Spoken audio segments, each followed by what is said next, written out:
اس کے علاوہ جو ہے وہ اور کئی قرآن کریم کی صورتوں کے اندر جو ہے اس کے دلائل موجود ہیں، جیسا کہ قرآن کریم میں اللہ تعالیٰ فرماتا ہے وَأَنَّ السَّاعَةَ آتِيَةٌ لَا رَيْبَ فِيهَا وَأَنَّ اللَّهَ يَبْعَثُ مَن فِي الْقُبُورِ، اسی طرح وَأَقْسَمُوا بِاللَّهِ جَهْدَ أَيْمَانِهِمْ لَا يَبْعَثُ اللَّهُ مَن يَمُوتُ بَلَى وَعْدًا عَلَيْهِ حَقًّا وَلَكِنَّ أَكْثَرَ النَّاسِ لَا يَعْلَمُونَ ثُمَّ إِنَّكُمْ بَعْدَ ذَلِكَ لَمَيِّتُونَ، سورہ مؤمنون میں ہے ثم انکم بعد ذلك لمیتون ثم انکم یوم القیامت تبعثون، اسی طرح واللہ الذی ارسل الریاح فتثیر سحابا فسقناہ الى بلد میت فاحیینا به الارض بعد موتها کذالک النشور، کذالک النشور، سورہ فاطر آیہ نمبر 9۔ اور اس کے علاوہ سورہ یاسین کے اندر قال من یحیی العظام وہی رمیم قل یحییها الذی انشأها اول مرہ، اور بھی بہت سارے آپ کو قرآن کریم کے اندر جو ہے وہ اس کے حوالے سے دلائل مل جائیں گے۔ نبی کریم علیہ الصلوۃ والسلام کی سنت میں بھی آپ کو بہت ساری احادیث جو ہیں وہ مل جائیں گی۔ حدیث جبریل کے اندر والایمان بالبعث، اسی طرح بالیوم الاخر ہے، بعض حدیث کے اندر بعث ہے، والبعث بالیوم الاخر، اس طرح کے الفاظ بھی ہیں۔ اسی طرح سنن ابن ماجہ میں حدیث صحیح درجے کی ہے، نبی کریم علیہ الصلوۃ والسلام نے فرمایا انما نسمۃ المؤمن طائر يعلق في شجر الجنة حتى يرجع الى جسده يوم يبعث، کہ مومن کی جو روح ہے وہ ایک پرندے کی صورت میں جنت کے درختوں میں لٹکی ہوتی ہے، ٹھیک ہے، یعلق، علق یعلق کا معنی لٹکی ہوتی ہے، حتیٰ یرجع الی جسدی، حتیٰ کہ وہ لوٹ آئے اس کے جسم میں، یوم یبعث، اس دن جس دن اس کو اٹھایا جائے گا، ٹھیک ہے۔ اسی طرح وہ آدمی جو اپنی اونٹنی پر، اپنی سواری پر تھا اور وہ گرا اور وہ فوت ہو گیا، تو اللہ کے نبی علیہ الصلوۃ والسلام نے فرمایا اغسلوہ بماء وسدر وکفنوہ فی ثوبین ولا تحنطوہ ولا تخمروا رأسہ فإنہ یبعث یوم القیامۃ ملبیا، فإنہ یبعث بھی پڑھ سکتے ہیں اور یبعث بھی پڑھ سکتے ہیں، لیکن زیادہ مناسب یبعث، یبعث یوم القیامۃ ملبیا، کہ اس کو پانی کے ساتھ، بیری کے پتوں کے ساتھ اس کو جو ہے وہ غسل دے دو اور اس کو کفن دے دو، فی ثوبین، دو چادروں میں، ولا تحنطوا، اور اس سے خوشبو نہ لگاؤ، حنوط نہ لگاؤ، کیونکہ یہ عمرے میں، حج میں تھا، ولا تخمروا راسہ، اس کا سر نہ ڈانپو چونکہ محرم تھا، فإنہ یبعث یوم القیامۃ ملبیا، کہ بے شک یہ قیامت کو اٹھایا جائے گا اس حال میں کہ تلبیہ پڑھ رہا ہوگا، اس حال میں یہ زبان سے تلبیہ ادا کر رہا ہوگا، یعنی جس حالت میں اس کی موت ہوئی اسی حالت میں اس کو اٹھایا جائے گا۔ اور بھی بہت ساری احادیث نبی کریم علیہ الصلوۃ والسلام کی موجود ہیں جس سے پتہ چلتا ہے کہ قیامت کو اٹھائے جائیں گے۔ یہ تو دلائل تھے شرعی دلائل۔ عقلی دلائل بھی قرآن کریم کے اندر بیان ہوئے ہیں، قرآن کریم کے اندر عقلی دلائل بھی بیان ہوئے ہیں اور قرآن نے ان کی طرف ہماری رہنمائی کی ہے، اور یہ میں نے پہلے آپ کے سامنے ذکر کیے تھے۔ وہ 4 طرح کے ہیں۔ ایک تو یہ ہے کہ جو اللہ سبحانہ و تعالیٰ عدم سے وجود میں لانے پر قادر ہے، وہ وجود سے بھی وجود میں لانے پر قادر ہے۔ جو انسان کو عدم سے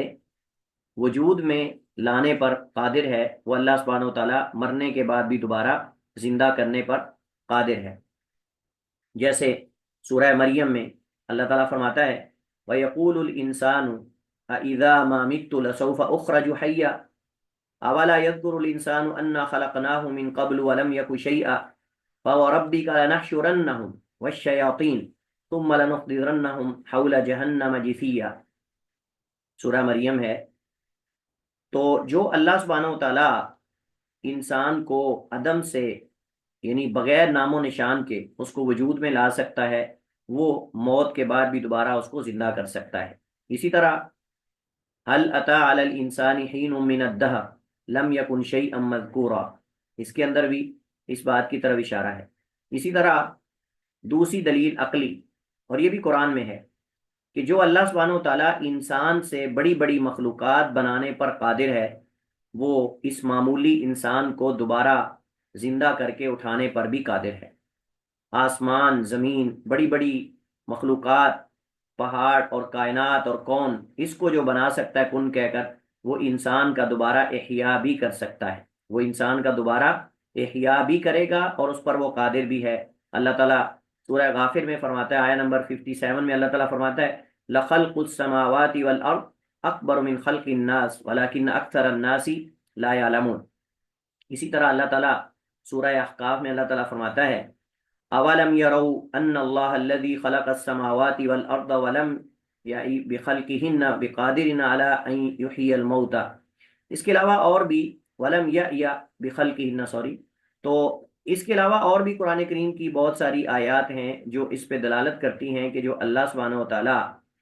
آسمان و زمین اور اس کے علاوہ بہت بڑی بڑی مخلوقات بنانے پر قادر ہے، وہ اللہ سبحانہ و تعالیٰ انسان کا دوبارہ احیاء کرنے پر بھی قادر ہے۔ تو اللہ سبحانہ و تعالیٰ کو آسمان و زمین کی تخلیق نے، پیدا کرنے نے نہیں تھکایا، عاجز نہیں کیا۔ فلم یا بخلقہن، ان کی تخلیق پر اللہ سبحانہ و تعالیٰ جو ہے وہ نہ تھکا ہے نہ عاجز آیا ہے، تو انسان کو دوبارہ زندہ کرنے پر اللہ سبحانہ و تعالیٰ بھی بالاولیٰ قادر ہے، اور اللہ تعالیٰ نے یہاں یہی دلیل دی ہے۔ اسی طرح تیسری قسم کی جو دلیل ہے، اور یہ بھی قرآن کریم کے اندر موجود ہے عقلی دلائل میں سے، جڑی بوٹیاں بنجر زمین پر اگانا اور مردہ زمین کو بارش اور پانی کے ذریعے زندہ کرنا، اللہ سبحانہ و تعالیٰ نے اس سے مردوں کو زندہ کرنے پر استدلال کیا ہے، یعنی مردوں کو دوبارہ زندہ کر کے اٹھانے کے مسئلے میں اللہ سبحانہ و تعالیٰ نے انسانوں کو سمجھانے کے لیے جڑی بوٹیاں اگانا مردہ زمین پر، بنجر زمین پر، اللہ سبحانہ و تعالیٰ نے اس کو جو ہے وہ ذکر کیا ہے۔ اللہ تعالیٰ فرماتا ہے کہ واللہ الذی ارسل الریاح فتثیر سحابا فسقناہ الی بلد میت فاحیینا به الارض بعد موتها کذالک النشور، جیسے میں نے شروع میں یہ آیت آپ کے سامنے ذکر کی تھی۔ اور بھی اس کے علاوہ قرآن کریم کے اندر فاخرجنا به من کل الثمرات کذالک نخرج الموتى لعلکم تذکرون، یہ ساری جو آیات ہیں یہ دلائل ہیں اللہ سبحانہ و تعالیٰ کے قادر ہونے پر، کہ اللہ تعالیٰ انسانوں کو دوبارہ زندہ کرنے پر قادر ہے۔ اسی طرح یہ جو پچھلی تینوں دلیلیں ہم نے کہا نا کہ جو انسان کو عدم سے وجود میں لانے پر قادر ہے، وہ انسان کو مرنے کے بعد دوبارہ اس کا احیاء کرنے پر بھی قادر ہے۔ اسی طرح جو انسان سے بڑی بڑی مخلوقات بنانے پر قادر ہے، وہ انسان کو دوبارہ زندہ کرنے پر قادر ہے، اور جو بنجر زمینوں کو پانی کے ذریعے زندہ کرتا ہے، وہ اللہ سبحانہ و تعالیٰ انسانوں کو بھی دوبارہ اٹھا سکتا ہے۔ یہ تینوں دلیلیں ایک ہی جگہ اللہ تعالیٰ نے قرآن کریم میں سورہ یاسین میں ذکر کی ہیں، آیا نمبر 77 سے آیا نمبر 82 تک۔ اللہ تعالیٰ فرماتا ہے اولم یر الانسان انا خلقناہ من نطفۃ فاذا هو خصیم مبین، یہاں سے آپ اگر آگے تک پڑھیں آخر تک، تو اذا انما امره اذا اراد شیئا ان یقول له کن فیکون، یہاں تک آپ دیکھیں کہ یہ تینوں دلائل اس میں ذکر ہے، تینوں۔ قل یحیی الذی انشأ اول مرہ وهو بكل خلق علیم الذی جعل لکم من الشجر الاخضر نارا فاذا انتم منه توقدون، یہاں دیکھیں یہ سبز درختوں کو اگانا، جڑی بوٹیوں کو اگانا وغیرہ، ان کا ذکر ہے۔ تو یہ تینوں دلائل جو ہم نے پہلے ذکر کی عقلی، یہ ان آیات میں موجود ہیں۔ چوتھی دلیل کہ عملی طور پر، یعنی ایسے واقعات ہمارے سامنے قرآن میں موجود ہیں کہ اللہ سبحانہ و تعالیٰ نے انسانوں کے سامنے کئی انسانوں کو مرنے کے بعد زندہ کیا، کئی مردوں کو اللہ تعالیٰ نے زندہ کیا، اور اس کی قرآن کریم کے اندر مثالیں بیان کرنے کا مقصد یہ ہے کہ لوگ اس پر یقین رکھیں اور اس میں کسی قسم کا ان کو تردد اور شک نہ ہو کہ اللہ سبحانہ و تعالیٰ مارنے کے بعد دوبارہ زندہ کرنے پر قادر ہے، اللہ سبحانہ و تعالیٰ مارنے کے بعد دوبارہ زندہ کرنے پر جو ہے وہ قادر ہے۔ مثلا مثال کے طور پر قرآن کریم کے اندر جو زندہ کرنے کے واقعات ہیں، ان میں سے بنی اسرائیل کا واقعہ ہے۔ اسی طرح جو ہے وہ بنی اسرائیل کا جو قتل ہوا اور اللہ سبحانہ و تعالیٰ نے کہا کہ گائے ذبح کرو اور اس کا جو گوشت ہے اس کے ساتھ لگاؤ تو وہ بولے گا اور بول کر بتائے گا، تو اللہ تعالیٰ نے اس کو بھی بیان کیا سورہ بقرہ کے اندر، فَقُلْنَا اضْرِبُوهُ بِبَعْضِهَا کذالک یحیی اللہ الموت ویریکم آیاتی لعلکم تعقلون۔ اسی طرح جو ہے وہ جو اپنے گھروں سے نکلے ہزاروں کی تعداد میں، جو معروف قصہ سورہ بقرہ کے اندر موجود ہے، الم تر الی الذین خرجوا من دیارہم وهم الوف حذر الموت فقال لهم اللہ موتوا ثم احیاہم ان اللہ لذو فضل علی الناس۔ یہاں بھی مردوں کو دوبارہ مارنے کے بعد اللہ تعالیٰ نے عملی طور پر انسانوں کے سامنے ان کو زندہ کیا۔ او کالذی مر علی قریۃ وہی خاویۃ علی عروشہا، یہاں اس آیت کے اندر بھی جو ہے وہ اللہ کے جو نیک ولی تھے یا بزرگ تھے، وہ عزیر علیہ السلام تھے یا کوئی اور اللہ کے نیک بندے تھے، مختلف تفسیری روایات ہیں اس بارے میں۔ اللہ تعالیٰ نے ان کو جو ہے وہ 100 سال تک اللہ نے ان کو فوت کیا، اور اس کے بعد اللہ تعالیٰ نے ان کا احیاء کیا، ان کے گدھے کو اللہ نے زندہ کیا۔ تو یہ مردوں کو اٹھانے کے بے شمار دلائل ہیں۔ قرآن کریم کے اندر جتنے بھی قصص اور واقعات ہیں وہ سارے اسی لیے ہی ہیں، جو مردوں کو اٹھانے اور زندہ کرنے پر۔ اور اس کے اندر یہ جو واقعہ ہے او کالذی مر علی قریۃ وہی خاویۃ علی عروشہا، اس کے اندر کئی ایک استدلالات کیے جا سکتے ہیں مردوں کو دوبارہ اٹھانے پر۔ یعنی آپ دیکھیں کہ اللہ سبحانہ و تعالیٰ نے جو ہے 100 سال تک ان کو فوت کیا، پھر گدھے کی موت، پھر اس کے ساتھ کھانا پینا، اور پھر اس مردے کو اٹھانا، گدھے کو اٹھانا، اور کھانے پینے اور اس کے مشروب وغیرہ کا اسی طرح جو ہے وہ رہنا، اس کا فاسد نہ ہونا۔ یہ دلیل ہے کہ جو اللہ سبحانہ و تعالیٰ اس کے کھانے پینے کو بغیر فاسد اور خراب ہوئے باقی رکھ سکتا ہے، وہ انسان کے جسم کو بھی چاہے تو محفوظ رکھ سکتا ہے، چاہے تو اس کو اللہ تعالیٰ جو ہے وہ مٹی کو حکم دے اور وہ کھا جائے۔ لہٰذا وہ جو حدیث ہے نا کہ اللہ تعالیٰ نے انبیاء کے جسموں کو مٹی پر حرام کر دیا ہے، تو وہ حدیث صحیح ہے، اور اس میں یہ دلیل ہے کہ اللہ سبحانہ و تعالیٰ نے جو ہے وہ آپ دیکھیں کہ 100 سال تک اس اپنے نیک بندے کو اللہ نے موت دی، اور گدھا جو ہے وہ ہڈیاں بن چکا تھا، اور اس کی ہڈیاں بھی پتہ نہیں معمولی سی نظر آ رہی تھی، لیکن اس کا کھانا پینا اسی طرح تھا، اس کے اندر کسی قسم کی بدبو اور کسی قسم کی اسمیل جو ہے وہ پیدا نہیں ہوئی تھی۔ تو جو اللہ اس کے کھانے کو جو ہے وہ سلامت رکھ سکتا ہے، وہ اللہ سبحانہ و تعالیٰ اگر انبیاء کے جسم کو یا جس کے اللہ تعالیٰ چاہے اس کے جسم کو اللہ تعالیٰ سلامت جو ہے وہ رکھ سکتا ہے۔ تو بہرحال یہ جو واقعات ہیں جو قرآن کریم کے اندر ذکر ہوئے ہیں، ان کے اندر ہمارے لیے بے شمار جو ہے وہ اسباب اور عبرتیں اور یعنی آپ سمجھیں کہ دروس ہیں، اگر انسان جو ہے وہ ان سے حاصل کرنا چاہے۔ عیسیٰ علیہ السلام اللہ تعالیٰ کے حکم سے مردوں کو زندہ کرتے تھے۔ عیسیٰ علیہ السلام اللہ تعالیٰ کے حکم سے جو ہے وہ مردوں کو زندہ کرتے تھے، اور اسی طرح اصحاب کہف کا واقعہ، 300 سے کچھ زائد سال جو ہے اللہ تعالیٰ نے ان کو موت دی، اور اللہ تعالیٰ نے ان کو سلائے رکھا، اور ان کا کتا جو ہے باہر موجود تھا۔ تو یہ ساری جو ہے وہ نشانیاں ہیں اس بات کی کہ اللہ سبحانہ و تعالیٰ جو ہے وہ مردوں کو دوبارہ اٹھانے پر جو ہے وہ قادر ہے۔ سوال یہ پیدا ہوتا ہے کہ یہ جو قصص اور واقعات ہیں قرآن کریم میں، ان کو تو مسلمان مانتے ہیں، تو ہم کفار کے لیے کیسے ثابت کریں گے ان چیزوں سے؟ ہاں جی،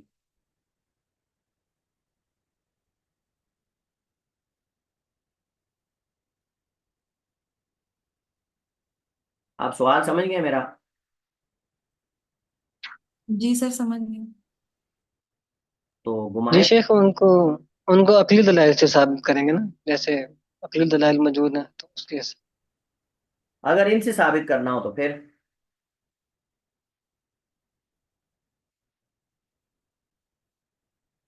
آپ بتائیں احسان الہی،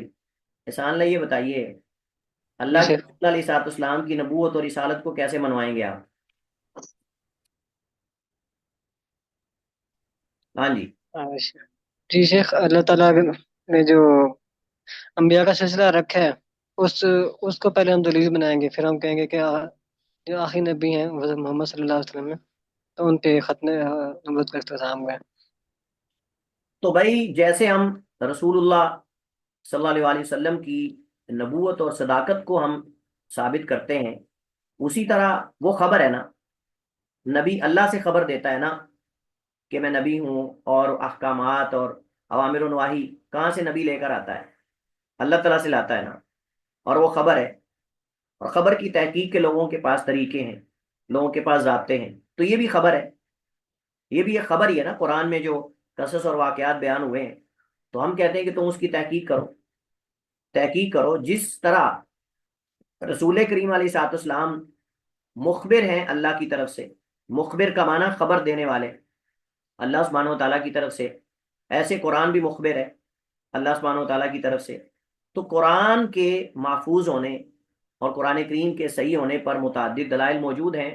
اور پھر یہ جو واقعات ہیں مردوں کو زندہ کرنا اور فلاں فلاں، یہ عیسیٰ علیہ السلام کے حوالے سے تو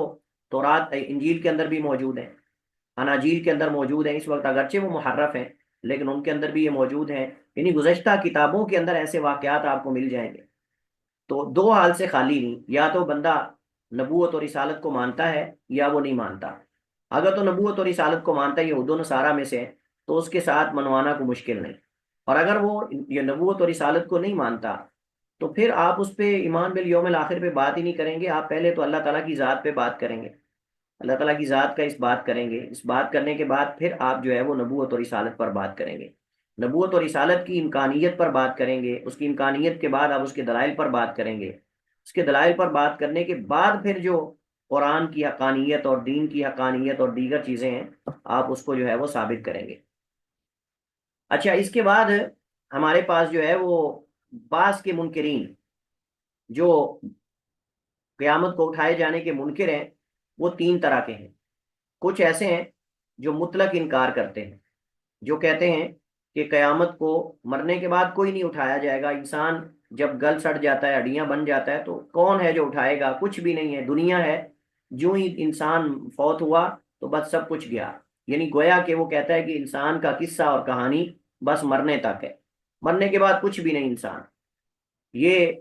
مشرکین اور فلاسفہ ہیں، یہ مشرکین اور بعض فلاسفہ ہیں جو یہ عقیدہ رکھتے ہیں، یہ نظریہ رکھتے ہیں کہ انسان جو ہے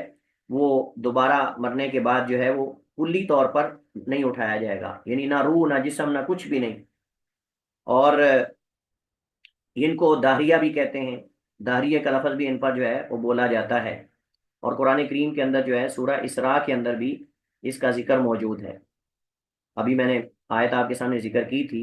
وَقَالُوا أَإِذَا كُنَّا عِظَامًا وَرُفَاتًا أَإِنَّا لَمَبْعُوثُونَ، کیا انہوں نے کہا کہ جب ہم گل سڑ جائیں گے، ہڈیاں بن جائیں گے، ٹوٹ پھوٹ جائیں گے، یعنی دوسرے لفظوں میں آپ یہ کہہ سکتے ہیں جب تحلیل ہماری ہو جائے گی تو اس کے بعد کون ہے جو ہمیں نئی تخلیق میں اٹھائے گا؟ أَإِنَّا لَمَبْعُوثُونَ خَلْقًا جَدِيدًا، کیا ہم نئی تخلیق کا یعنی نئی صورت میں ہم اٹھائے جائیں گے، دوبارہ اٹھائے جائیں گے؟ تو یہ وہی لوگ ہیں جو انکار کرنے والے ہیں دوبارہ اٹھائے جانے پر۔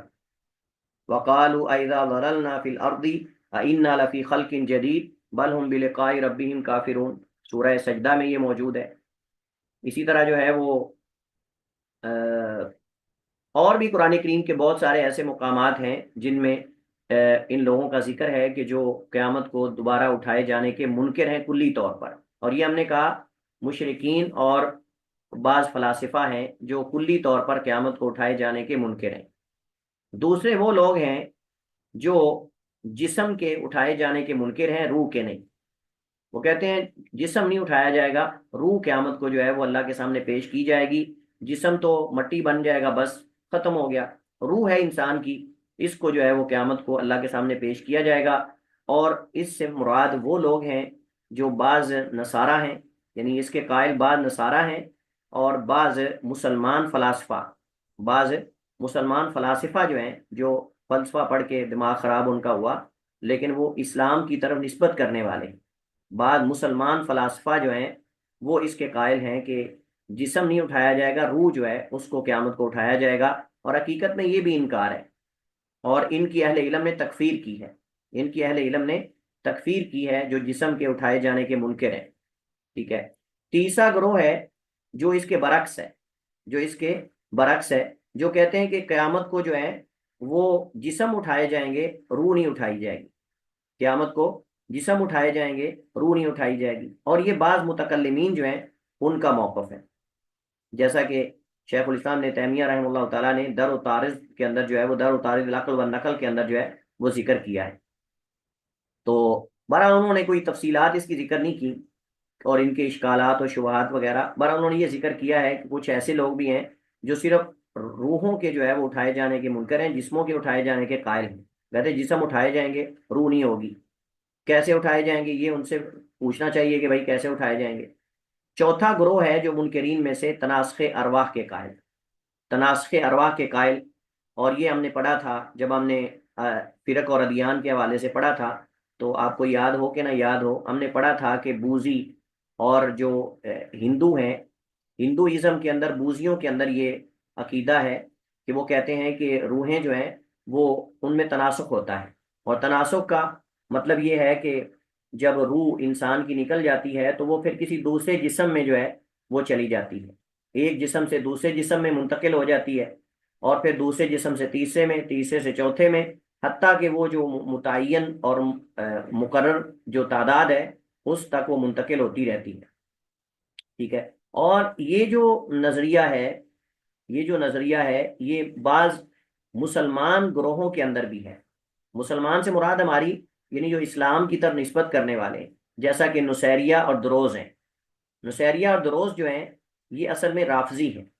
رافضہ کا ایک گروہ ہے، یا باطنیہ کا آپ کہہ سکتے ہیں۔ یہ باطنیہ کے گروہوں میں سے گروہ ہیں نصیریہ اور دروز۔ یہ جو شام میں بشار الاسد ہے، بشار الاسد کی جو ٹیم ہے یہ نصیری ہے، اور دروز جو ہیں یہ ایران کے اندر اور بعض علاقوں میں جو ہے یہ آباد ہیں۔ یہ ایک درزی نامی آدمی تھا، اس کی طرف یہ نسبت ہے دروز، ٹھیک ہے نا۔ تو یہ نصیریہ اور دروز جو ہیں یہ آپ سمجھیں کہ باطنی ہیں، اور ان کا یہ نظریہ اور عقیدہ ہے کہ روحوں میں تناسخ ہوتا ہے، روحوں میں تناسخ ہوتا ہے۔ تو یہودی کہتے ہیں کہ جب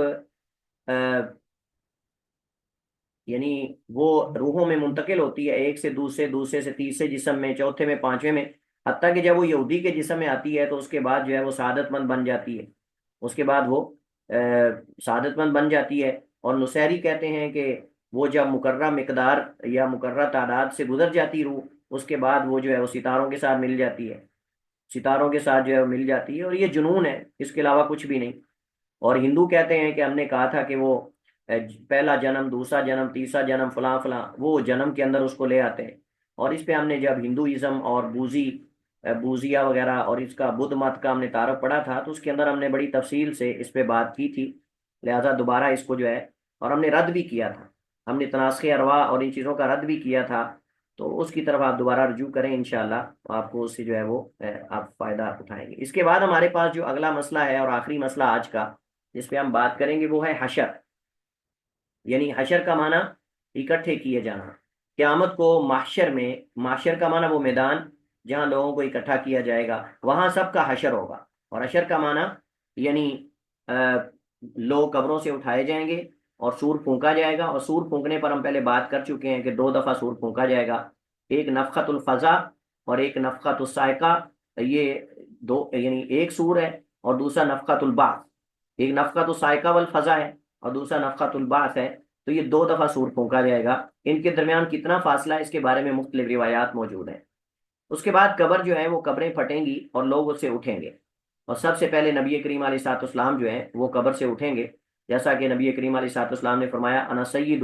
ولد آدم یوم القیامہ واول من ينشق عنہ القبر، کہ میں آدم کی اولاد کا سردار ہوں اور سب سے پہلے میری قبر جو ہے وہ کھلے گی اور میں اس سے اٹھوں گا۔ لوگ کیسے قیامت کو اٹھائے جائیں گے؟ لوگ مختلف جو ہے وہ صورتوں اور مختلف احوال میں ہوں گے، جیسے سیدہ عائشہ صدیقہ رضی اللہ تعالیٰ عنہ کی ہم نے حدیث جو ہے وہ پڑھی تھی کہ یحشر الناس یوم القیامت وفاتن عراتا غرلا، کہ لوگ قیامت کو ننگے بدنوں، ننگے قدموں اور بغیر ختنے کے اٹھائے جائیں گے۔ اور قرآن نے اس کو سورہ انبیاء میں اس طرح ذکر کیا ہے کما بدأنا اول خلق نعید وعدا علینا انا کنا فاعلین، تو اس کے اندر کما بدأنا اول خلق نعید، جیسے ہم نے پہلی دفعہ ان کی تخلیق کی اسی طرح ہم دوبارہ ان کو لوٹائیں گے۔ تو لوگ جو ہے جو قیامت کو معاشر میں اکٹھے کیے جائیں گے مختلف اقسام پر ہوں گے، کچھ کفار ہوں گے، کچھ کفار ہوں گے، اور یہ بہرے، گونگے، اندھے کر کے اٹھائے جائیں گے، جیسا کہ سورہ اسراء میں اللہ تعالیٰ فرماتا ہے وَنَحْشُرُهُمْ يَوْمَ الْقِيَامَةِ عَلَى وُجُوهِهِمْ عُمْيًا وَبُكْمًا وَصُمًّا، کہ ہم ان کو قیامت کے دن جو ہے وہ اندھے کر کے، بہرے اور گونگے کر کے اٹھائیں گے، ٹھیک ہے، یہ ہے۔ اور اسی طرح جو ہے وہ کچھ ایسے لوگ ہیں جو متکبرین ہوں گے، یعنی جو دنیا میں تکبر کرنے والے ہیں، ان کو بھی اٹھایا جائے گا لیکن ان کے اٹھانے کی کیفیت اور ہوگی، یعنی لوگ مختلف انداز سے اٹھائے جائیں گے۔ نبی کریم علیہ الصلوۃ والسلام نے جو متکبرین ہیں، تکبر کرنے والے، اللہ کے نبی علیہ الصلوۃ والسلام نے ان کے بارے میں فرمایا کہ یحشر المتکبرون یوم القیامت امثال الذر، کہ یہ جو تکبر کرنے والے ان کو چونٹیوں کی مثل اٹھایا جائے گا، فی صور رجال، مردوں آدمیوں کی صورت ہوگی لیکن ہوں گے چونٹیوں جتنے، یغشاہم الذل من کل مکان، ہر طرف سے ان کو ذلت جو ہے وہ ڈانپ لے گی، ہر طرف سے ان کو ذلت جو ہے وہ ڈانپ لے گی، اور پھر یہ جہنم کے قید خانے میں دھکیلے جائیں گے اور اس کی طرف جو ہے وہ ہانکے جائیں گے اور لے جائے جائیں گے۔ حدیث طویل ہے، اس کا میں نے جز آپ کے سامنے ذکر کیا ہے، اور یہ جامع ترمذی، مسند احمد وغیرہ میں حسن درجے کی روایت، شیخ البانی نے اس حدیث کو صحیح کہا ہے۔ اسی طرح جو ہے وہ بندہ جو لوگوں سے مانگتا ہے، سوال کرتا ہے، یہ میں آپ کو ذکر کر رہا ہوں تاکہ معاشر کا ایک تعارف ہمارے سامنے ہو کہ لوگ کن کن کیفیات میں اٹھائے جائیں گے۔ تو اب میں نے آپ کے سامنے ابھی تک جو ہے وہ دو کیفیات ذکر کی ہیں، ایک کفار کی اور دوسرے متکبرین، اور تیسرے جو لوگوں سے مانگتے ہیں، بکاری، پیشہ ور بکاری، جو لوگوں سے جو ہے وہ سوال کرتے ہیں اور مانگتے ہیں۔ تو ان کو اللہ کے نبی علیہ الصلوۃ والسلام نے فرمایا ما یزال الرجل یسأل الناس حتى یأتی یوم القیامہ لیس فی وجہہ مزغۃ لحم، مزغۃ لحم یا مزغۃ لحم، کہ ہمیشہ رہتا ہے آدمی لوگوں سے مانگتا اور سوال کرتا رہتا ہے، حتیٰ کہ قیامت کو آئے گا اس کے چہرے میں ایک گوشت کا لوتھڑا بھی نہیں ہوگا، یعنی اس کا چہرے پر گوشت نہیں ہوگا، اور یہ پہچانا جائے گا دور سے کہ یہ وہ شخص ہے جو لوگوں سے مانگتا تھا اور جو ہے وہ سوال کیا جائے گا۔ اور چوتھی قسم ہے اہل ایمان کی، چوتھی قسم ہے اہل ایمان کی عموماً اور پھر خصوصاً، یعنی اہل ایمان پھر کئی صورتوں میں، ایک عمومی حالت اہل ایمان کی ہے اور دو خصوصی ہیں۔ دو عمومی حالت اہل ایمان کی انتہائی زیادہ تکریم اور عزت اور جو ہے وہ احترام کے ساتھ ان کو اٹھایا جائے گا، یہ بات تو کلیئر ہے کہ اہل ایمان کو اللہ سبحانہ و تعالیٰ انتہائی تکریم کے ساتھ، انتہائی عزت اور احترام کے ساتھ اٹھائے گا۔ جیسے اللہ تعالیٰ فرماتا ہے یوم نحشر المتقین الی الرحمن وفدا، یا وفدن کا بعض علماء نے معنی کیا ہے ای مکرمین، تکریم کیے گئے، اور صف در صف اکٹھے اٹھیں گے۔ اب یہ جو اہل ایمان ہے یہ تکریم اور عزت کے ساتھ اٹھائے جائیں گے۔ اب کیسے ان کی عزت ہوگی؟ ان کے وضو کے اعضاء چمک رہے ہوں گے، اور ان کا یہ زیور ہوگا وضو۔ نبی علیہ الصلوۃ والسلام نے فرمایا ان امتی یدعون یوم القیامت غرا محجرین من اثار الوضوء او من اثر الوضوء فمن استطاع منکم یطیل غرۃ فلیفعل، یہ حضرت ابو ہریرہ کے الفاظ ہیں، لیکن یہ حدیث مرفوع ہے کہ بے شک میری امت کو قیامت کو یہ کہہ کر بلایا جائے گا کہ او ہاتھ پاؤں چمکنے والوں، او ہاتھ پاؤں چمکنے والوں، یعنی اے وہ لوگوں جن کے وضو کے اعضاء چمک رہے ہیں۔ کتنی بڑی تکریم ہے یہ، کتنے بڑے شرف کی بات ہے، اللہ تعالی ہم سب کو یہ شرف نصیب فرمائے۔ اسی طرح شہید قیامت کو اٹھے گا۔ شہید کیسے اٹھے گا؟ اللہ کے نبی علیہ الصلوۃ والسلام نے فرمایا کہ الا جاء یوم القیامت واللون لون الدم والریح ریح المسک، اس کے خون کا رنگ تو خون کا ہوگا لیکن اس کی خوشبو جو ہے وہ کستوری اور عنبر کی ہوگی۔ اور کچھ لوگ ایسے ہیں جو پیاسے اٹھائے جائیں گے، کچھ لوگ ایسے ہیں جو پیاسے اٹھائے جائیں گے، جیسے اللہ تعالیٰ قرآن کریم میں فرماتا ہے سورہ مریم میں ہی وَنَسُوقُ الْمُجْرِمِينَ إِلَىٰ جَهَنَّمَ وِرْدًا،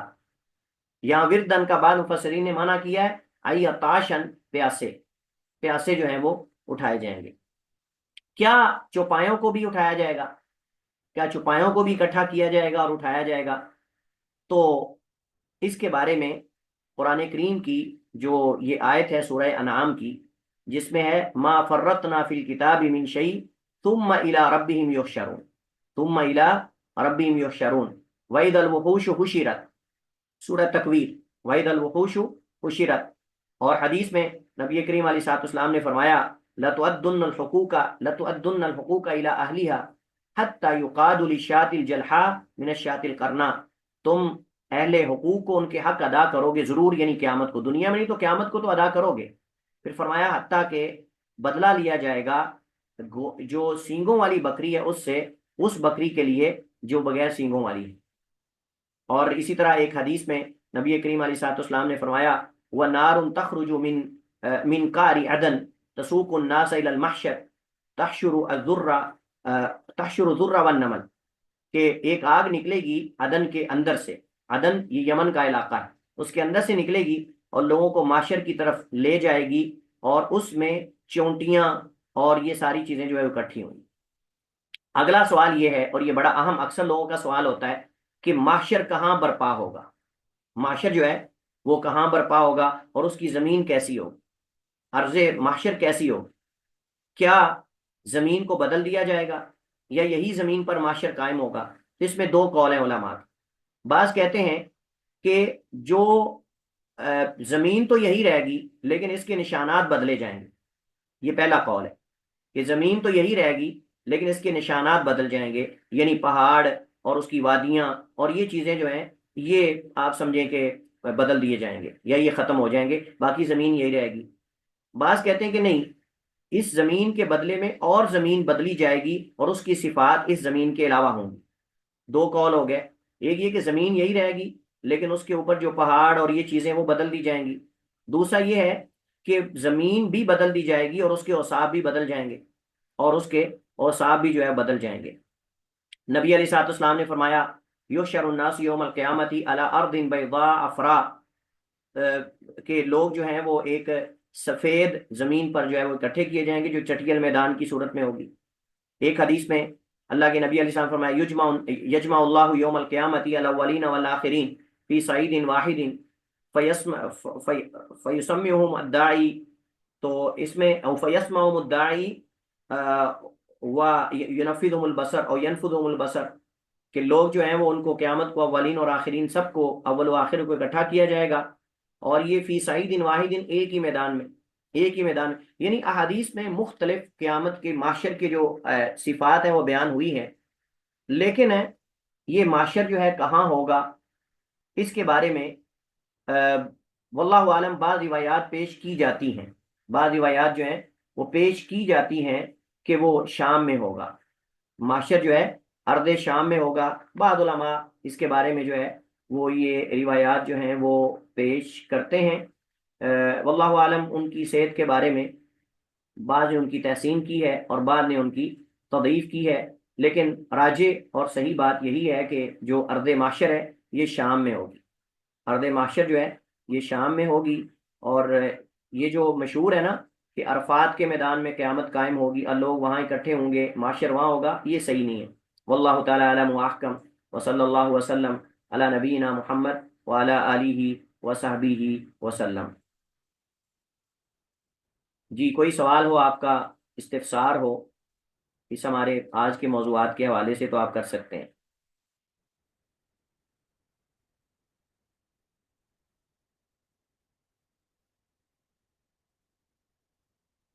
السلام علیکم۔ وعلیکم السلام ورحمۃ اللہ۔ جی